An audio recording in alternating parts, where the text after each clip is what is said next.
மாநகர் மக்கள் அனைவரும் ஊர் எல்லையிலே பாண்டிய நாட்டு மன்னன் உள்பட அனைவரும் ஊர் எல்லையிலே பாண்டிய நாட்டு மன்னன் நிற்கிறார்கள்.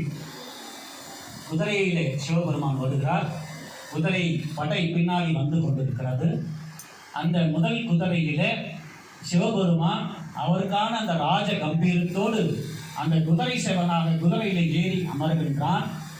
வருபவர்கள் பார்ப்பவர்கள் அந்த மதுரை மக்கள், மதுரையிலே இருக்கக்கூடிய பெண்கள் எல்லாம் கொடி போல இருப்பவர்கள் எல்லாம் மரம் போல் அசையாமல் இருக்கின்றனர்.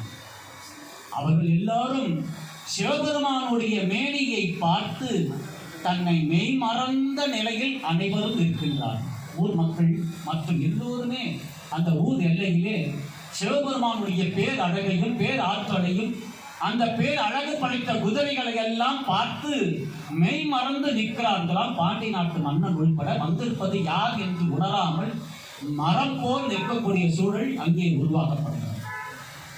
இங்கே ஒரே ஒரு சூட்சமம் தான். அனைவரும் எல்லோருமே அங்கு வந்திருப்பவர்கள் அனைவருமே குதிரை சேவகனாக வந்த சிவபெருமானுடைய திருமேனியை பார்த்து மெய் மறந்து எல்லோரும் நிற்கின்றனர்.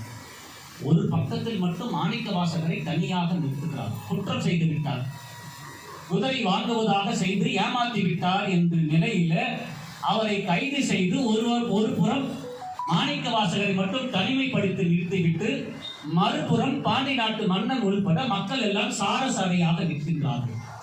குதிரை சேவகனாக வந்த அந்த சிவபெருமான் குதிரை படைகளோடு வந்து அந்த பாண்டி நாட்டு மன்னனிடம் இந்த குதிரை படைகளை ஒப்படைக்கின்ற காலம் ஏற்படுகிறது.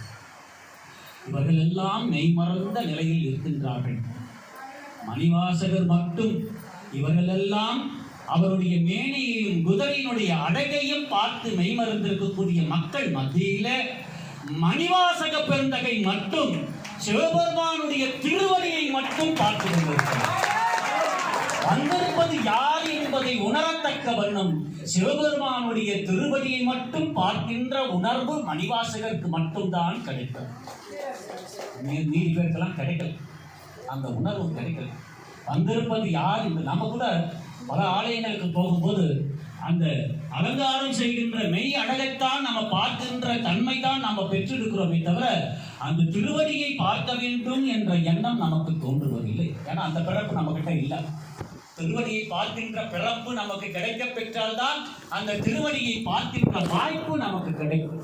நமக்கெல்லாம் அந்த மேனியை பார்த்து அலங்காரத்தை பார்த்து அனுபவிக்கக்கூடிய தன்மை தான் இந்த ஜீவாத்மாவுக்கு பெற்றிருக்கிறது.